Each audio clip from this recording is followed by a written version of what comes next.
Hello दोस्तों, नमस्ते। स्वागत है हमारे यूट्यूब चैनल पे। आप लोगों के बीच एक चुटकुला कहरवा गीत लेकर आई हूँ, तो आप लोग देखिए इसको, वीडियो को पूरा, तभी आनंद मिलेगा गीत का। और लाइक शेयर करना, चैनल पे नहीं है तो सब्सक्राइब कर लेना चैनल को। हंसी के बोले गुजरिया पिया रजिया सुनीला ना, हंसी के बोले गुजरिया पिया रजिया सुनीला ना, पिया रजिया सुनीला ना, पिया रजिया सुनीला ना, हंसी के बोले गुजरिया पिया रजिया सुनीला ना, हंसी के बोले गुजरिया पिया रजिया सुनीला ना, लोटवा में पानिया हाथे में दतुअनिया, मुआ धोइला वाले माँ, मुआ धोइला वाले माँ, चली के मारिला खरहिया, मुआ धोइला वाले माँ, चल के मारिला खरैया, मुआ धोइला बालमा,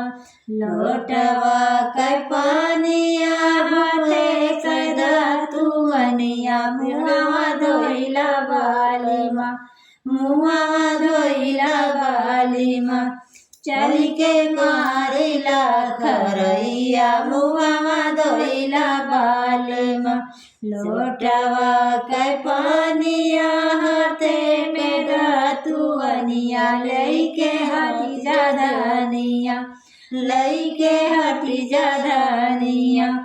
लइके हटी जारानिया,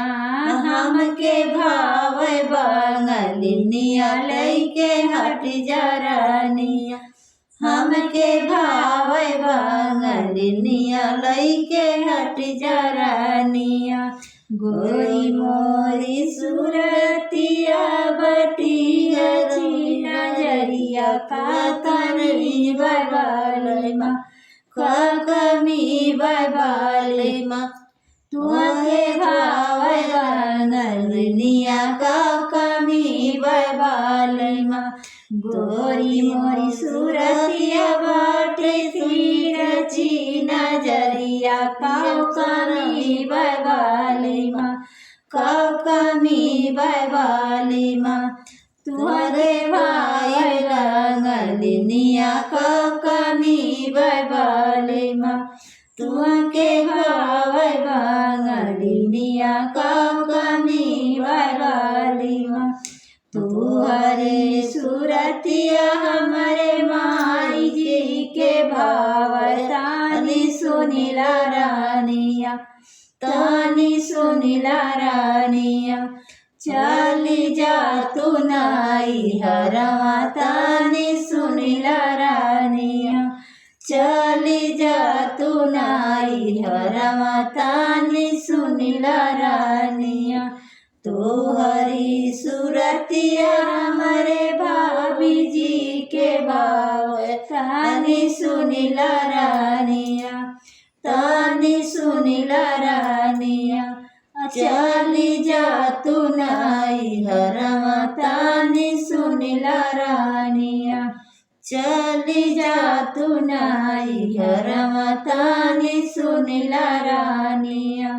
तुहरी सूरतिया हमरे भैया जी के भाव, तानी सुनीला रानिया, हमारा भाव रानिया,